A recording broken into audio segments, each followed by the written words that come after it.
Hi everyone, and welcome back to Speak Like a Leader. Today we are going to jump right into a very hot topic of building your confidence as an English speaker. Because as Elon Musk, CEO of Tesla and SpaceX, once said, I think it is possible for ordinary people to choose to be extraordinary. So in order to start sounding confident when using English as a foreign language, it is important to master 5 main areas. And these areas are pronunciation, vocabulary, fluency, listening comprehension, and preparation. Because these are the 5 pillars of confident English speaking. So in the next few minutes, we're going to break them down and learn practical tips and mindset shifts that are going to take your English speaking to the next level.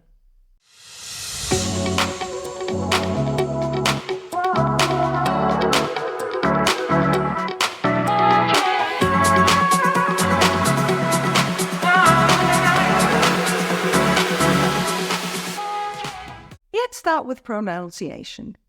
Now, many learners struggle with pronunciation because they fear making mistakes. Now, here's how you can overcome this. Number 1, focus on sounds. Learn the sounds of English, especially those not in your native language. Number 2, you can use apps like Fluency that offer pronunciation exercises and repeat after the speaker, paying close attention to the different sounds that you hear. Listen and imitate. Listen to native speakers through podcasts, YouTube videos, or learning apps, and imitate their pronunciation and intonation. And also play around with tongue twisters to improve your articulation. Here are 2 fun ones to start with. Peter Piper picked a peck of pickled peppers. How many pickled peppers did Peter Piper pick? How much wood would a woodchuck chuck if a woodchuck could chuck wood? By regularly practicing these, you'll notice a significant improvement in your pronunciation. Now let's talk about vocabulary, because limited vocabulary can weaken your confidence. So here's what you can do. You can learn a few new words every day. Use them in sentences to remember them better. You can learn words in context as well. So instead of memorizing lists, read articles and note how words are used in different contexts. And also use mind mapping to expand your vocabulary, which means starting with a central word and branching out with related words and phrases.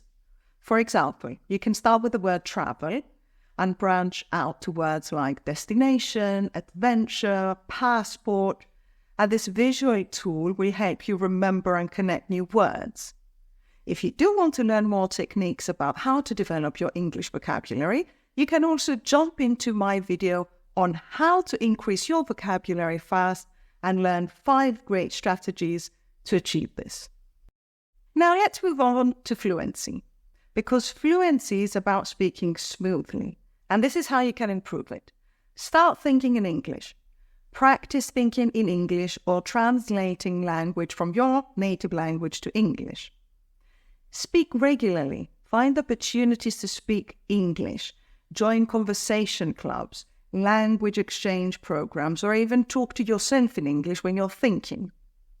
Pace and pause. Focus on your speaking pace and intentionally pausing, because speaking too fast can deliver mistakes.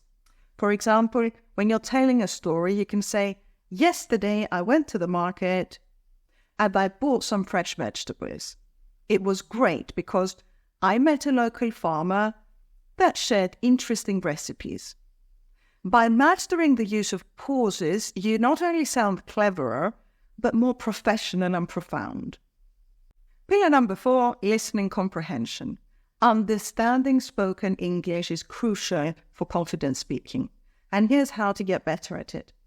Listen actively to English audio. Focus on understanding every word, intonation, and context. Watch English movies or shows with English subtitles. You can first watch the subtitles, then without, and this will help understand natural speech. use language learning apps that have listening exercises. You can practice with varied accents and speeds to get comfortable with different speaking styles. And most importantly, in conversations, don't hesitate to ask for clarifications, like, could you please repeat that? Or, I didn't quite catch that. What did you mean by this? Now, for great talks to practice your listening comprehension, you can check out some great TED Talks on www.ted.com. And some interesting title suggestions are Do Schools Kill Creativity by Sir Ken Robinson, or The Power of Vulnerability by Brené Brown. And another nice one that I like is How Great Leaders Inspire Action by Simon Sinek.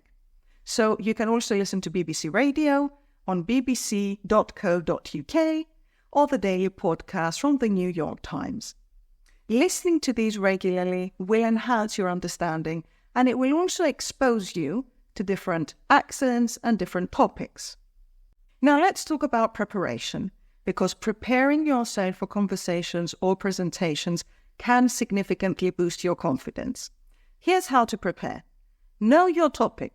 Research and understand the topic you're going to be discussing, because the more you know, the more confident you will feel. Practice key phrases. Write down and practice key phrases and sentences that you might use. This will help you feel more prepared and less likely to get stuck. Simulate the conversation. Envision the conversation or presentation in your mind. Think about possible questions and how you would answer them. You can practice this with a friend, a mentor, or a tutor if possible as well. And don't forget to use visual aids for your presentation. They can help you stay on track and reduce your anxiety. And finally, shift your mindset, because thinking that this is going to be a positive outcome, taking deep breaths and visualizing your success is what matters most. To wrap up, here are some additional tips to build your confidence. Keep a positive mindset. Maintain a positive attitude towards learning. Celebrate your progress and don't dwell on mistakes, because they're part of the learning process. Stay consistent. Consistency is key. Dedicate a specific time each day for practice, even if that's just 10 or 15 minutes. And find a supportive community. Surround yourself with people who support your learning journey. Join online forums, social media groups, or local meetings focused on English learning. Because remember, every bit of practice brings you closer to your goal. And to end on an inspiring note, here's a great quote to remember. The most beautiful thing you can wear is confidence. So keep practicing, stay consistent, and you will achieve your goals. If you found this video helpful, don't forget to subscribe for more tips on developing your English skills. Happy learning, and I'll see you in the next video.